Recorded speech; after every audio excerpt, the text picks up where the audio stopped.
So there's so much arguing and fighting on the internet over left versus right, and this is really just not a good way to look at the world.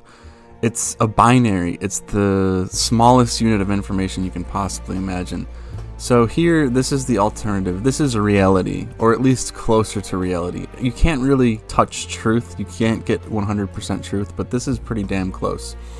So this is constitutional features. You have the United States of America. You have the Panarchist Constitution, which is a new constitution in the video description. And then the social contract, another constitution in the video description. So we have all of these features on the left, and you have just a yes or no value for each. Now, for each value, you have this setup. So all of these values uses Bill of Rights, for example, affects liberty plus 30, minus 30 authority, left versus right unaffected. And then a no ranking has these attributes. And you can go through all of the features, and you have this grid or this array.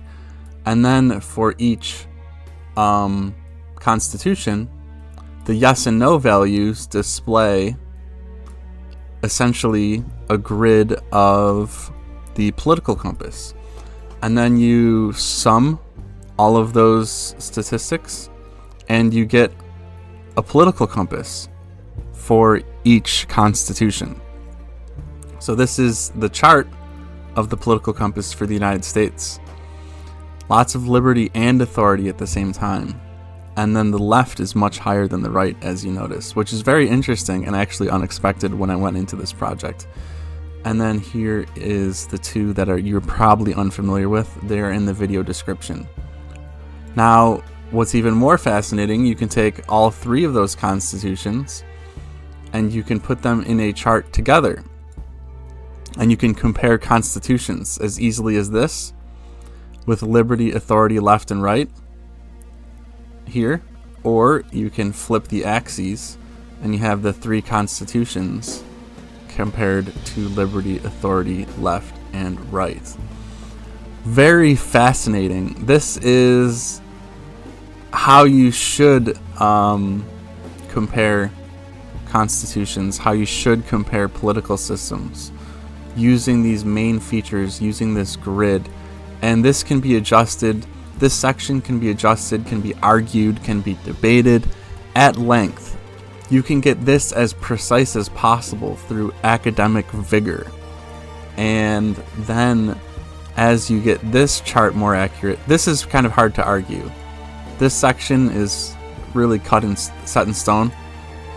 But this is where the debate happens. This is where the intellectual conflict happens.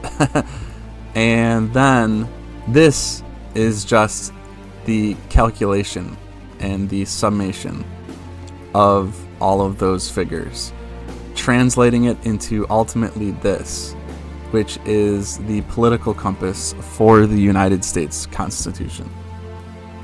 Anyway, I hope you check out the other constitutions because they're really fascinating. If you look at the social contract here, the liberty is off the charts. The authority is actually at -150, and then the left and the right are in balance with each other.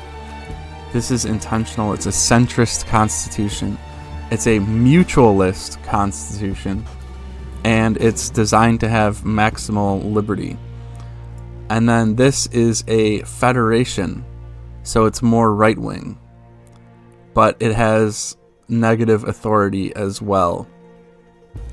And this federation allows all kinds of constitutions to exist underneath it, the Panarchist Constitution. That's why it's called Panarchy, because it's a federation that allows radical sovereignty on the local level, which is very, very interesting. So I hope you enjoyed this video. If you liked it, if it really surprised you with its brilliance, then share it around, especially to any people who are brainwashed by the left versus right system, and anyone who's hopelessly brainwashed. Bookmark it and spam it to brainwashed people.